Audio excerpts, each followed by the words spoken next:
Now, for the record, my mother's not actually for sale. Even if you could somehow help me, go back in time before I read these books for the first time, well, I mean, I'll field some offers, but you know what? No, actually, she's not for sale. These 7 books, though, they are spectacular, life-altering books, and they certainly, altered mine. And for many of them, I remember where I was when I first read them. All 7 of these books were deeply transformative for me, dismantling my old life and the way that I thought about it, changing me forever from the moment I finished reading them. Some of them after even the first page. So the first book on this list is one I nearly finished in one sitting. The 4th one gave me a book hangover that lasted for months, and the 6th one is directly responsible for changing my thinking in a way that enabled me to achieve the kind of mental, financial, and lifestyle freedom I enjoy today. So getting right into book number 1, like many people, I remember exactly where I was when I read The Alchemist by Paulo Coelho. I was working as a bouncer in Canada on a Sunday night when there was hardly anyone at the bar. I was reading The Alchemist on my phone, barely looking up the entire night because I'm phenomenal at my job, and I nearly finished it before last call. As it happened, I ended up finishing it in my car, in my driveway at home the very same night that I started it.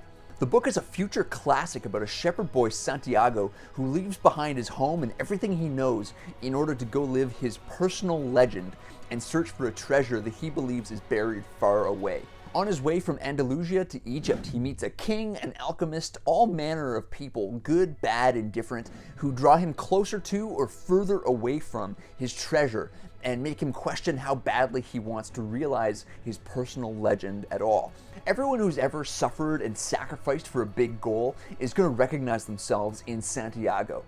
In my own life, help has come from so many unexpected sources. Which brings us to book number 2, where once again I was sitting in my car reading. This was a different minimum wage security job that I ended up leaving years ago to do this full time. And I was reading this book on my phone. Again, the hours just melted away as I swiped through page after page after page and left my old life behind on page 1. So whenever you read something by Ray Bradbury, you just get this sense that, here's a guy that knows. He loves books, he loves what reading can do and does for the mind, the soul, the person, the world. And he saw reading was under threat. And so his fictional dystopia is the literary equivalent of basically shaking someone by the shoulders, begging them to look at what they stand to lose if they let books disappear. So the main character, Guy Montag, is a fireman, but in his dystopian future, firemen don't fight fires, they burn books. And so his job is to destroy printed books wherever he finds them and burn down the homes and libraries in which they're found, until one day a particularly dramatic burning, I'm not going to spoil it for you, causes him to question what it is in books that makes people feel so strongly about them and defend them so fiercely. Fahrenheit is not a long book. It's not going to take you long to read. Again, it was deeply transformative for me. I watched the latest movie version. I'm going to go back and watch the 1965 version. I think the original book came out in 56, I believe, or 53. But moving on to book number 3, we've got Siddhartha by Hermann Hesse. And Siddhartha and The Alchemist have become sort of conjoined in my mind, even though they're quite dissimilar. Like they're different books for sure. And even though I'd have a hard time picking a favorite between them, I would lean towards Siddhartha. Like as much as I absolutely loved The Alchemist, I think Siddhartha made the bigger impression on me. It's one I think about more often than I think about The Alchemist. But both of them are similar in length. I think they're like 150 pages or so each. You can finish both of them in one day.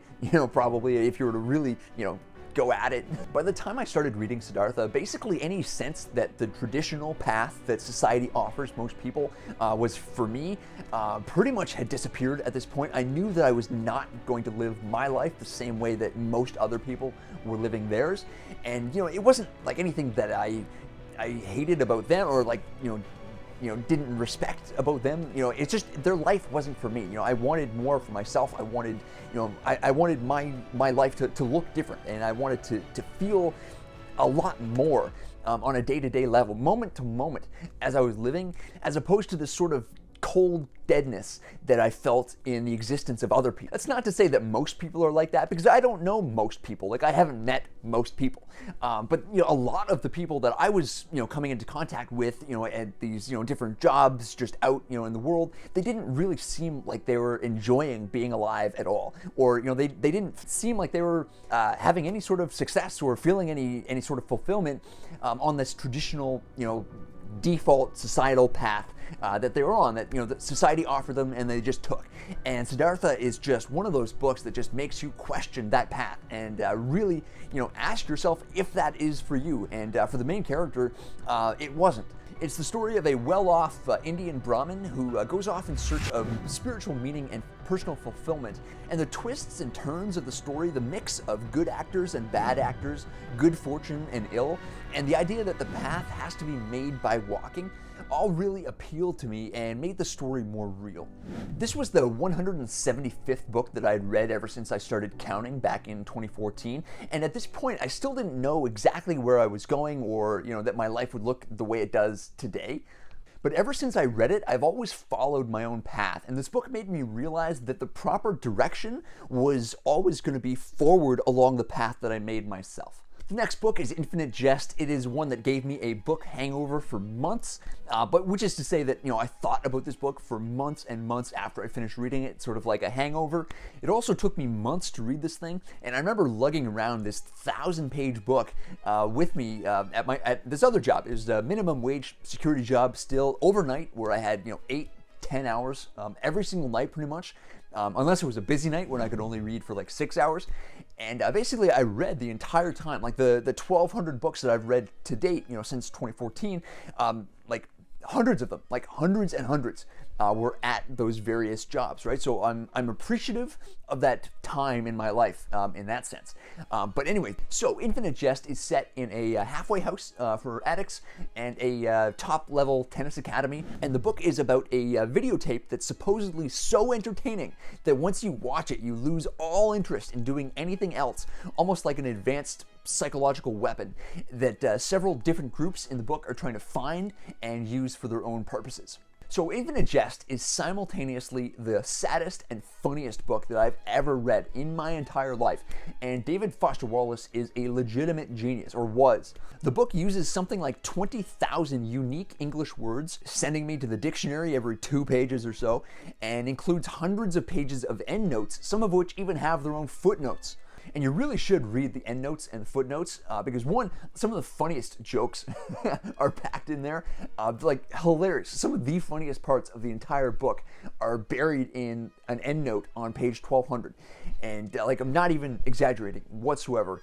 And they also like fill out the story quite a bit and provide background information that's actually like, a lot of times I felt like he should have put it in the book. And thirdly, it's just major nerd cred. I mean, you will like, to have read Infinite Jest in the first place is an accomplishment for anyone, but to like read like the entire book plus the endnotes plus the footnotes, it's just nerd cred on a level that's like, your library card will be accepted everywhere once you do this. It's just, man. Anyway, yeah, life-changing, epic, towering, like monumental intellectual achievement that is Infinite Jest. It's really, really cool. It's like a hard book, like one of the hardest I've ever read, bar none, but intellectually rewarding if you really get into it. Not everybody likes it. I mean, some people absolutely hated it, and that's cool. I mean, some people even hate The Alchemist, right? But it's like, yeah.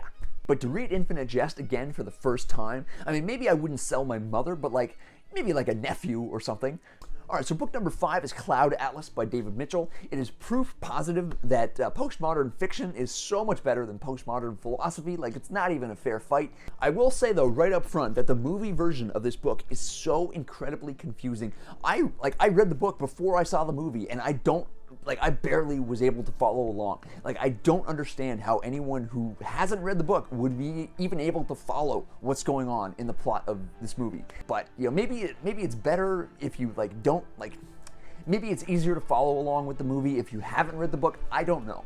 But anyway, if you have a choice between one or the other, between Tom Hanks and, the actual physical book, I gotta go with the physical book on this one. Anyway, so the book begins in 1850 with one character, an American notary. He's voyaging from the Chatham Isles to his home in California, and en route he starts treatment for a rare species of brain parasite. But then the story jumps to Belgium in 1931 to a composer named Robert Frobisher, and then again to the 1970s where we meet up with a West Coast reporter named Louisa Ray, and then again to modern day England, and then again to a dystopian near future set in Korea, then finally to Hawaii in the far future. So if you're having trouble keeping up, I mean, imagine what the movie is like. And here's where it gets really crazy. The narrative then goes back through time, traveling the same route except in reverse, going back through all the previous storylines and filling out the course of events. All the way through, the author revealing how each character connects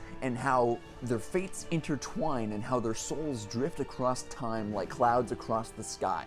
I don't want to give you the impression that it's a really insanely difficult book, because it's not. Like, it's easier to follow than I'm probably making it sound. But I think the way he structured the whole book and just the way he writes, it's just like so phenomenal. And I almost couldn't believe that like somebody could write a book like that and have it hang together so perfectly. And it was sad and funny and fascinating and just like really insanely well done and beautiful. And I loved it. Cloud Atlas, one of my absolute favorite books of all time.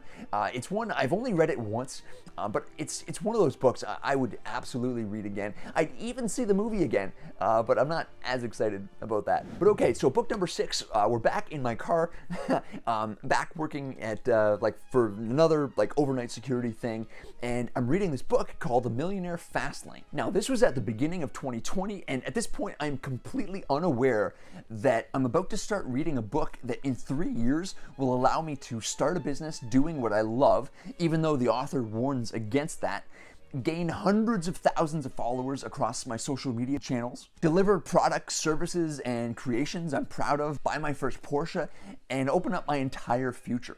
So it's no exaggeration that reading The Millionaire Fastlane began to change everything for me, and especially when I actually took his advice and put it into action. I did the things that he suggested that I do, and did them for long enough too. Because to be fair, I've never been a huge fan of the title.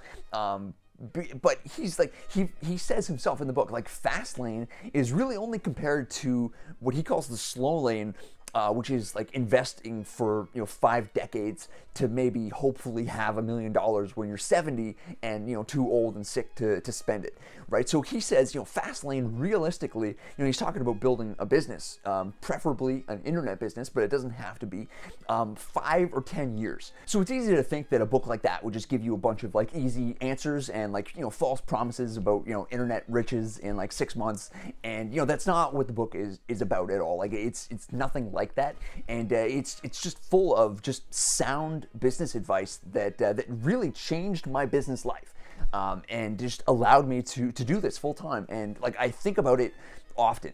I don't know how often. Maybe at least once a week, something about, or something that I learned from this book or remember from the book, it will come up in a business context, and it will help me make a decision that usually helps me make the right one. I think about it all the time. I recommend it constantly. So yeah, it's just really just a wonderful business book. It changed a lot of things for me into in a positive direction. And this was also at a time where, before I never really, I actually enjoyed, many aspects of that job, except the shit pay, that wasn't so great. Obviously I was sort of barely kind of, doing anything financially, but, at the same time, like I said, I had hours and hours and hours, basically to myself every night to read. And, I read 1,000+ books in that time, and we're talking about the greatest works of world literature and business books that helped me turn everything around. Just memoirs, biographies from fascinating people, philosophy, all these ideas, and just it was an amazing time in my life. But it was around 2020 where this sort of resentment was starting to build up a little bit. I wasn't being treated particularly well by the managers or whatever at the time. So, I was really kind of motivated to make a change. And I think what also kind of made the difference is that, my life wasn't bad enough, and which sounds kind of strange, but, a lot of times, like, if things are kind of going okay, but they're not too bad, they're not too good, then you're not really motivated to do anything to, change or improve, because things are fine, but if, when things get worse, you sort of gain that motivation to sort of, all right, this is, like, I'm done with this, I'm going to make a big step forward, like, some things are going to fucking change around here.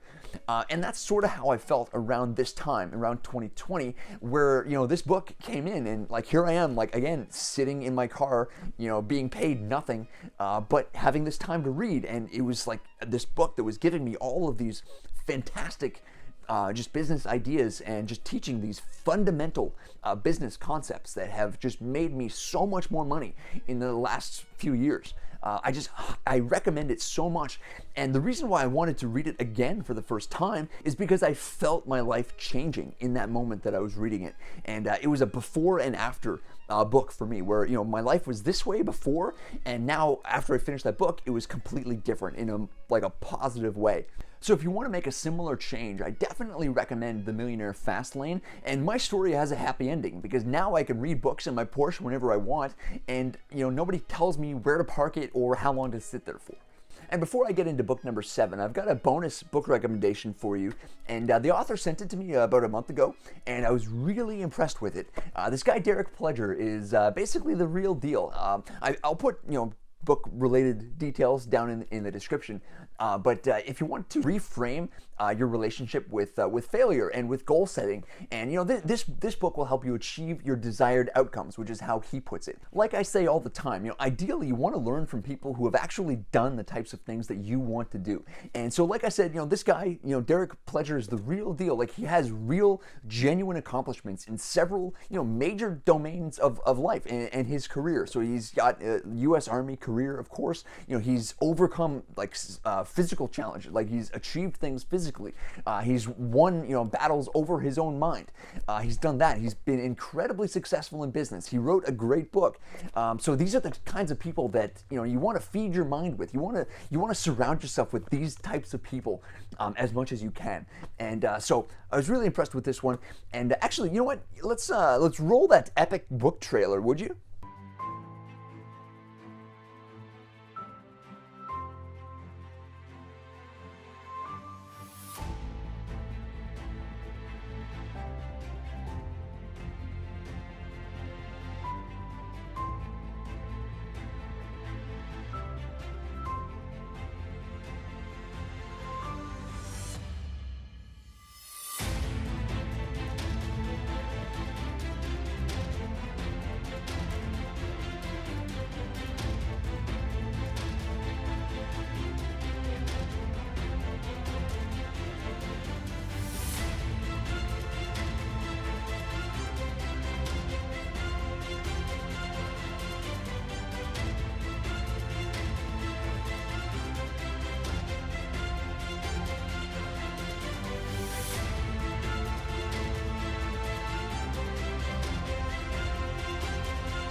Couldn't have said it better myself. Okay, so book number 7 is The Count of Monte Cristo. It is another 1,200-page monster that I read back in February, and I can't wait to forget enough of this book so that I can go back and read it again. And to read it again for the first time would be just, I couldn't even. I mean, you want to talk about book hangovers. I felt this book just for months afterwards. And I'm recording this in December, and so I read it in February. And until that time, it's been a pretty constant presence in my life. And not many books, not even Infinite Jest, did that. Count of Monte Cristo. It is phenomenal. The story is about this captain, Edmond Dantes. He's thrown in a deep, dark dungeon for a pretty serious crime that he did not commit. And while inside, he learns of a great treasure that's hidden on the Isle of Monte Cristo, and he determines to find it, assume a stolen identity, and use his newfound obscene wealth to take revenge on the 3 men who conspired to put him away. I don't even want to give away too much because it's such a spectacular book. And I mean, okay, so some light spoilers, I guess, but this happens on like page 300 of 1200. So basically, he escapes. So, you know, like he's not in the dungeon for like the entire book. This is fairly early on, early being like page 300, that he escapes, and I mean, how much do I like? Okay, so obviously he finds the treasure, but. Okay, so the spoilers are done. I'm not going to ruin any more for anyone, but there's so many things to love about The Count of Monte Cristo, and some of you may know that I take notes on every single book that I read. I've been doing that since 2014, and so from this book, I have pages and pages and pages of notes, just like whole passages just typed out. That's just like phenomenal. It's like things that I never want to forget ever. And like I said a few seconds ago, you know, like I can't wait until I can go back and read it again. So, you know, if I can just sell the rights to, you know, one of my family members and be able to go back and read it again for the first time, that would be just, man, I would love that. Every last one of these books made a monumental impression on me, and I would love nothing more than for you to read them and enjoy them yourself. And I'm actually interested in what people think of my book recommendations, whether they land or whether they don't. You have no interest in these at all, you know, or you know, which family member you'd sell off to read them again for the first time. Let me know in the comments. Like, I read every single one. I try to respond to every one of them, and yeah, so I'll do that. Obviously, I can't force you to read any of these books. All I can do, to paraphrase The Count of Monte Cristo, is to wait and hope. But in the meantime, I've got tons of other book recommendations and videos on this channel. I will put up 2 of them on the screen. You can decide which one you want to watch next. I'm going to put up only videos that you are going to like, though, and they'll be right here. So with that said, thanks very much for watching. I'll see you in the next video, and hey, happy reading. Don't waste time, no, I make time. All these people wanna hate, fine, I'ma make mine. While you sitting there complaining, I'll be training. While you sitting there just waiting, I'm creating. Yeah, sometimes I think that I'm unstoppable.